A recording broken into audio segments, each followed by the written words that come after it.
제가 10년 만에 운전면허를 갱신하라는 통보를 받고 경찰서에를 갔었습니다. 경찰서에 갔더니 많은 사람들이 저처럼 10년이 된 사람들이 많이 오더라고요.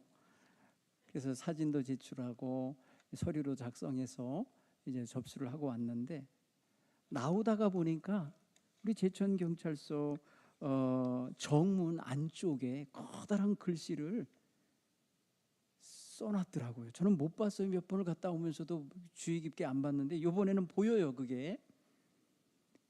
그래서 자세히 읽어보니까 뭐라 그러냐면, 오늘 나는 시민을 위해서 무엇을 하였나? 이런 질문을 써놨어요. 물론 서장님이 쓰게 만들었을 것 같아. 뭐 경찰청에서 지시를 내린 건지 모르겠지만, 한 번쯤은 자기가 경찰관으로서 시민을 위해서 뭘 하고 지금 퇴근하는지를 물어보게 하는 것 같아요. 놀다 가는 사람도 있나 봐요. 그냥 빈둥빈둥 자리만 지키고 있다 가는 사람도 있는가 봐. 그러니까 이게 복지부동의 자세를 갖지 않게 하기 위해서 저런 문구를 써놨겠구나 하는 생각이 들었어요. 경찰관들의 기본적인 사명은 국민들의 생명과 재산을 보호하고 지키는 것이랍니다. 그래서 한 달이면 우리 제천에서 수백 건의 112 전화가 접수가 된대요. 크고 작은 접수, 1년이면 1000건이 넘는 거죠. 그럴 때마다 출동하지 않으면 안 된다는 거예요. 이게 뭐예요? 자기 본분을 알고 사는 사람, 그 본분대로 지켜야 되는 그런 사람들이 시민을 위해서 달려가야 되는 거죠. 저는 그 문구를 보면서 그런 생각을 했어요. 나는 오늘 주님을 위해서 무엇을 하였나?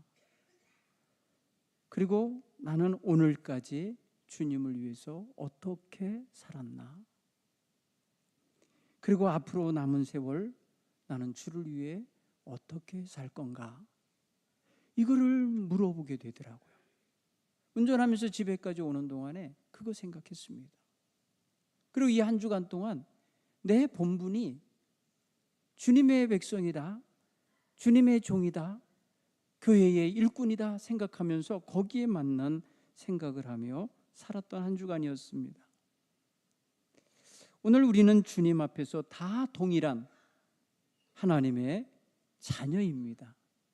그러니까 오늘 우리 마음속에 나는 이번 한 주간 하나님의 자녀로서 어떻게 살까 생각할 수 있는 마음을 한번 가져보시기 바랍니다. 하나님이 우리에게 거창한 것을 지금 요구하며 밤잠 못 이루게 괴롭히고 계시지는 않을 거예요. 내가 살아가는 일상의 삶의 현장에서 주님을 위해서 또 주님의 백성답게 살아가는 자기 본분을 점검하는 것은 너무나 중요한 영적 자세입니다. 오늘 주님 앞에 믿음으로 나와 예배하는 이 시간, 내가 하나님의 자녀이기 때문에 여기 있는 거예요. 내가 사탄의 종자면 여기 와 있을 수가 없어요. 나는 지금 하나님의 자녀로서 하나님을 영화롭게 하고 예배하는 것이 본분임을 알기 때문에 여기 성령의 인도하심을 따라 나오신 줄 믿습니다. 따라서 오늘 우리 속에서 일하고 계신, 나에게 나의 정체성과 내가 해야 될 본분을 일깨워주고 계신 성령님의 인도하심 속에 거하시길 간절히 축원합니다. 오늘 사도행전에 보니까 사도 베드로가 그 어눌한 말로, 이 어부 출신의 베드로가 성령의 인도하심을 받고 시내에 나가서 사람들에게 외쳐 복음을 전했습니다. 너희가 잡아 십자가에 죽게 만드신 예수, 그분을 하나님이 죽은 자 가운데서 다시 살리셔서 우리의 임금, 우리의 그리스도가 되게 하셨느니라 하고 외쳤습니다. 예수 그리스도의 부활을 증거했고 예수 그리스도의 부활의 역사를 하나님께서 주관하셨음을 선포했습니다. 예수님을 십자가에 못 박으라고 외쳤던 자들, 그들이 바로 그 예루살렘 시민들이에요. 그들은요, 가슴에 찔림이 왔습니다. 마음에 찔리는 일이 벌어지게 됐어요. 어찌할꼬? 형제들아, 우리가 어찌해야 할꼬? 사람들이 마음에 찔림을 받는 순간은 어느 때입니까? 양심의 가책을 통하여서 찔림을 받을 수도 있고, 누군가의 말을 듣고 찔림을 받을 수도 있고, 자기 스스로 자기의 죄와 허물을 깨닫고 찔림을 받을 수 있어요. 그 찔림을 받았다는 그 사실 자체가 지금 굉장히 중요한 사건의 동기가 되는 거예요. 사람이 변하고 사람이 새로워지려고 자극을 받을 때 있어서 좋은 것을 보고 따라가고 싶은 동경하는 마음에 의하여 자극을 받을 수도 있지만, 이렇게 자신들의 죄, 자신들의 허물, 예수를 십자가에 못 박으라고 외치는 일에 동참했던 자신들의 죄와 허물을 깨닫고 어찌할꼬? 어떻게 해야 우리가 죄 없는 예수를 십자가에 못 박아 죽게 한 이 어마어마한 살인죄, 이 죄를 해결할 수 있을까? 그리고 어찌하면 지금까지 내가 저지르고 살았던 하나님 앞에 옳지 못한 죄를 어떻게 하면 해결할 수 있을까? 탄식하게 됐고 고민하게 된 것입니다. 사랑하는 성도 여러분, 닭이 먼저냐 계란이 먼저냐를 말하는 사람들이 종종 있어요. 성령의 역사가 먼저냐, 죄를 깨달은 게 먼저냐, 이 두 가지 사건은 저는 동전의 앞면과 뒷면 같다고 생각이 되져요. 성령 충만한 사도 베드로가 예수 그리스도의 부활의 소식을 전하고 그가 모든 사람의 죄를 대속하시기 위해서 십자가에서 죽으셨음을 선포할 때에 자신의 죄를 발견한 사람들은 예수 그리스도의 그 대속의 죽음에 대하여 마음으로 받아들이는 역사가 생겨난 거예요. 그래서 그 자신이 자기 속에 쌓여있는 죄를 밀어내고 싶은 거예요. 바깥으로 내보내고 싶고 해결하고 싶은 마음을 가졌던 것이죠. 그래서 어찌해야 되는지를 사도들에게 물었던 거예요. 그때 베드로가 그 소리를 듣고 선포합니다. 너희가 회개하여 각각 예수 그리스도의 이름으로 세례를 받아라. 그리고 죄사함을 받아라. 이렇게 선포합니다. 거기에 뭘 요구하느냐면 죄를 회개하고 예수의 이름으로 세례를 받고 죄사함을 받으라는 선포입니다. 이미 마음의 작업이 진행됐어요. 마음에서 일이 일어나고 있어요. 마음에서 어떠한 역사가 일어나고 있는 사람에게 선포된 말씀인 거예요. 죄책감으로 일이 시작됐든지 찔림으로 시작이 됐든지 자기 속에 있는 것들이 죄라는 것을 노출하기 시작한 겁니다. 그럴 때에 먼저 취해야 할 자세가 회개라는 거예요. 참회해야 되는 거예요. 참된 회개를 해야 돼요. 사랑하는 성도 여러분, 우리가 참회하고 죄를 깨닫고 나가는 이 작업 자체가 이미 성령님이 시작하시는 일임을 믿으시길 바랍니다. 내가 주님 앞에 나와서 내 마음을 열고 내 마음에 있는 허물과 죄를 쏟아내고 하나님 내가 죄인입니다라고 고백하고 내 죄를 씻어주옵소서라고 하는 이런 입술의 고백을 내놓기까지는 내 스스로 의지와 노력에 의함이 아니라 성령님의 역사하심 속에서 진행되는 일임을 믿으시길 바랍니다.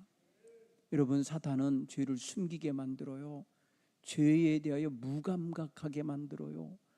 그래서 회개를 촉구하게 만들지 않아요. 괜찮아, 괜찮아를 말해줘요. 죄 져도 괜찮아. 너만 그러는 거 아니야. 딴 사람들 봐봐, 다 죄 짓고 살지. 그 죄 아니야 그러니까. 이렇게 말해주는 거예요. 여러분, 모든 사람이 하면 죄가 아닌 게 돼요?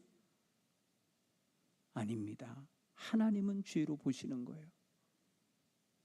따라서 오늘 우리는 주님 안에서 다른 사람에 비교해서가 아니라 오늘 우리 스스로가 하나님 앞에 독자로 서서 1대1로 하나님 앞에 섰을 때에 허물이 많고 더러운 죄가 많음을 깨닫는 거, 이게 바로 성령님의 역사함 속에 들어가기 시작한 사람의 모습이에요. 그러니 오늘 우리 마음속에 우리 주님의 역사는 이렇게 시작된다는 것을 믿으시길 간절히 축원합니다. 사도 베드로는 그렇게 되면 너희 안에 성령의 선물이 주어질 거라는 거예요. 성령님의 선물이라는 표현을 썼어요. 여러분, 이 성령을 선물로 받을 것이다, 성령님의 선물로서 어떠한 은사를 받을 거든지 어떠한 은혜를 받을 거라는 표현으로도 해석이 가능한 거예요. 따라서 오늘 우리는 주님 안에서 성령 충만함에 물들고 거기에 흠뻑 젖는 길은 회개하는 데서부터 출발하는 거예요. 죄와 짝하고 죄를 품고 있고 죄의 창고를 가득 채운 사람 속에서 성령의 역사가 같이 역사하지 않아요. 성령님은 죄를 싫어하셔요. 그래서 우리로 하여금 죄를 멀리하게 하시고 죄를 끊어내게 하시고 죄를 회개하며 나아가게 하시는 것입니다. 그런 면에서 오늘 우리가 여기에 있는 거, 여기 예배자로서 하나님 앞에 겸손함으로 진실로 회개하는 마음으로 예배하고 있는 이 사실 자체가 이미 우리는 성령의 사람이요 성령의 인도함 속에 있는 것임을 믿으시길 간절히 축원합니다. 성령으로 사는 사람은 육신의 욕망과 육신의 의지와 육신의 생각으로 사는 게 아니라 성령의 인도하심과 성령님께서 주시는 거룩한 생각을 갖고 살아가게 되는 것임을 깨닫기를 바랍니다. 오늘 성경에서 사도 바울은 로마 교인들에게 그렇게 말해줍니다. 육신을 따르는 자는 육신의 일을, 영을 따르는 자는 영의 일을 생각하나니. 오늘 이 예배는 영의 일입니다. 오늘 이 일은, 이것은 하나님 앞에 드리는 영적인 거룩한 일입니다. 이거는 바로 성령을 따르는 자만이 할 수 있는 거예요. 그렇기 때문에 지금 우리는 성령의 인도하심 속에 성령이 주신 생각을 가지고 성령의 인도하는 자리로 나와서 성령의 인도하심 가운데 겸손하고 진실함을 고백하며 예배하는 것입니다. 육신의 생각을 따르는 자는 하나님과 원수가 된다 했습니다. 오늘 이 자리는 하나님과 원수 맺는 자리가 아니라 이 예배의 자리는 하나님과 화목해지는 자리입니다. 하나님과 참으로 친밀해지는 자리입니다. 이 자리는 바로 하나님과 하나 되는 자리예요. 그렇기 때문에 사탄은 우리를 이리로 인도할 수가 없어요. 성령님의 인도하심이 오늘 하나님 앞에 하나님을 기쁘시게 하는 예배의 자리로 우리를 불러주셨음을 믿으시길 간절히 축원합니다. 육신에 있는 자들은 하나님을 기쁘시게 할 수 없느니라. 오늘 본문 8절은 그렇게 말해요. 로마서 8장 8절은 우리에게 분명한 것을 알게 해줘요. 하나님을 기쁘시게 하는 것은 성령님이 하시는 역사지 육신에 속하여서 육신을 따르게 만드는 사탄의 역사가 아닌 것입니다. 따라서 예배야말로 하나님을 가장 기쁘시게 하는, 가장 영예롭게 하는 우리가 할 수 있는 최고의 가치 있는 일인 것이에요. 그래서 영어에서는 예배를 워스라고 하는 가치를 담은 말로 워십이라고 그래요. 워십. 오늘 우리에 드리는 이 예배는 우리 인간이 하나님 앞에서 표현할 수 있는 가장 거룩하고 가치 있는 행위입니다. 그래서 예배를 우리는 다 함께 하는 것입니다. 예배하는 마음은 신령과 진정으로 예배해야 한다고 했어요. 하나님은 이런 예배자를 찾으신다고 그랬습니다. 신령한 마음으로 영에 의하여 진실하게 예배할 수 있는 것, 바로 성령님의 역사 속에 얻어지는 거예요. 그러므로 이번 한 주간 동안에 우리 사랑하는 성도들, 성령 충만한 임재 속에서 하나님을 영화롭게 하는 예배를 드린 사람답게 살아가시길 간절히 축원합니다. 어디를 가든지 하나님, 제가 어떻게 해야 하나님을 기쁘시게 할까요? 물으시면서 예배자의 자세로 예배자의 삶을 살아가시길 간절히 축원합니다. 하나님께 거룩한 예배를 드린 사람들이 나가서 울그락불그락하며 말입니다. 화내고 다투고 싸우며 평화를 깨뜨리고 갈등을 만들며 살아서는 아니 되는 것입니다. 저는 이 나라의 지금 현실을 보면은 많은 기독교인들이 성령을 따라 살지 못하고 누군가가 주입하는 정치적 이념을 따라서 거리에 나가서 분열을 만들고 있고 대적을 만들고 있고 누군가를 죽여야 된다고 입에 담을 수 없는 욕을 담아가고 이러고 있다는 사실이 너무나 비참합니다. 여러분, 최근에 광화문에서 있었던 어떤 집회에 강단에서 어떤 목사가 누구 이름 부르면 죽여야 돼 뭐 이런, 누구 입에서 나온 줄 아세요? 기독교인들이 밟아 죽여야 돼. 이거 여러분 사탄이 하는 일이에요. 알지 못하고 행하고 있는 거예요. 마비된 채 끌려가고 있는 거예요. 이 나라를 지금요, 누가 지금 파탄을 만들어내고 있나 보세요. 사탄이 지금 하는 짓이에요. 우리는 성령의 인도함을 받고 사셔야 돼요. 주일에 주님 앞에 나와 예배하고 성령의 감화감동함 속에서 하나님 기쁘시게 하기 원하는 마음을 가진 사람들, 긍휼히 여기는 마음을 가지고 이 땅을 위하여 눈물을 흘려 기도하는 자리에 서야 할 줄 믿습니다. 회개하셔야 돼요. 이 백성을 놓고 기도해야 합니다. 회개는 개인의 회개만 있는 것이 아니에요. 민족 차원에서도 기도해야 돼요. 공동체 차원에서도 기도해야 돼요. 여러분, 이 기도가 지금 우리에게 지금 필요한 때입니다. 온 나라 온 교회가 성령의 물에 들어야 돼요. 성령께 온전히 잠겨야 돼요. 이 죄악된 세상을 지금 이대로 놔두고 이대로 흘러가게 해서는 아니 되겠다는 것이죠. 성령 충만한 삶을 유지하는 사람은 그래서 죄 회개를 해야 하고, 또한 두 번째는 우리의 마음속에 지속적인 자기 영적 성찰이 필요한 거예요. 거울 보기가 시작돼야 돼요. 성령 안에 있는 사람은 하나님 기쁘시게 하며 살아야 되기 때문에 자꾸 성령의 인도함 속에 조명을 받으며 거울 앞에 서셔야 돼요. 성령은 우리의 삶을 일일이 들여다보도록 조명해 주십니다. 빛을 비춰 주십니다.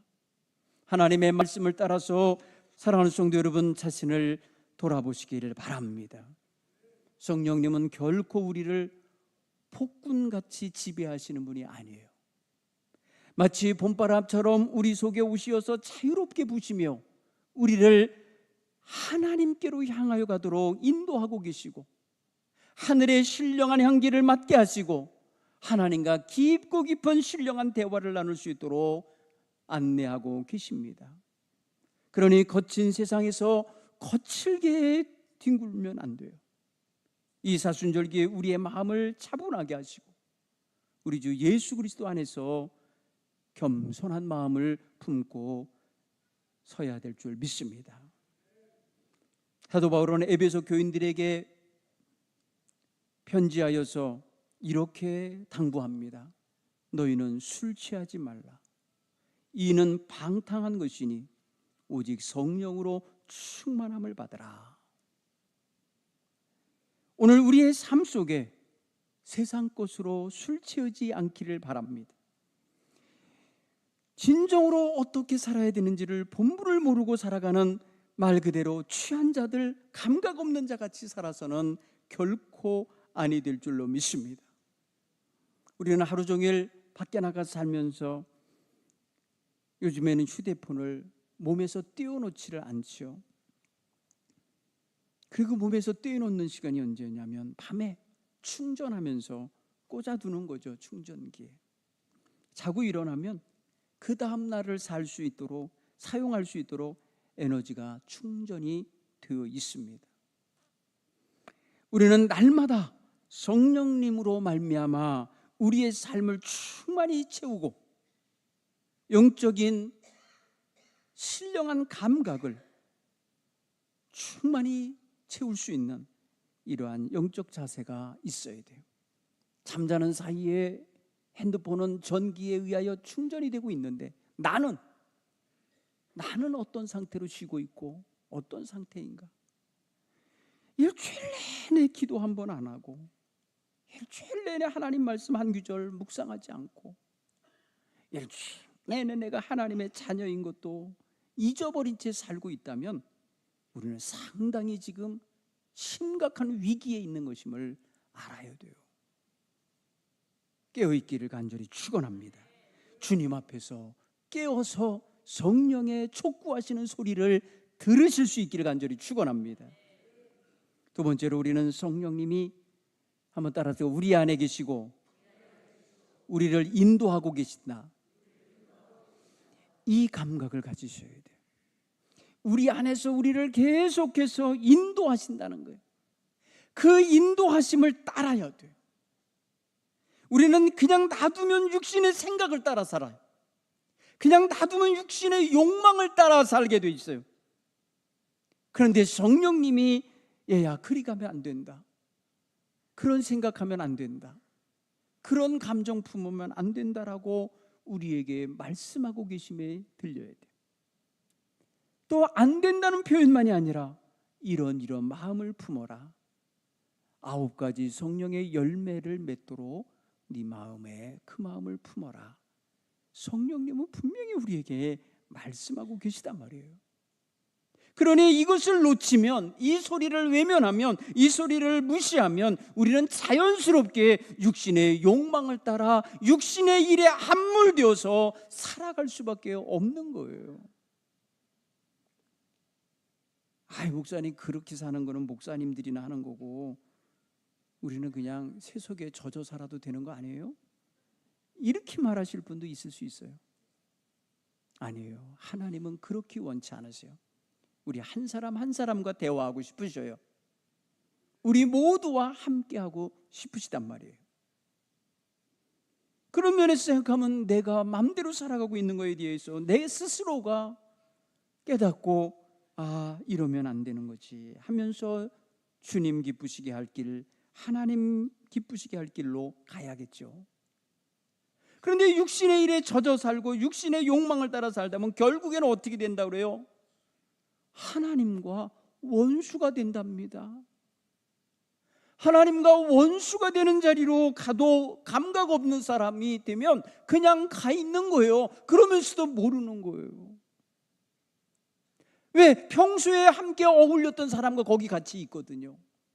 그러니까 자기가 어디에 와 있는지도 사실은 무감각할 수가 있는 거예요. 우리는 하나님 앞에서 서야 돼요.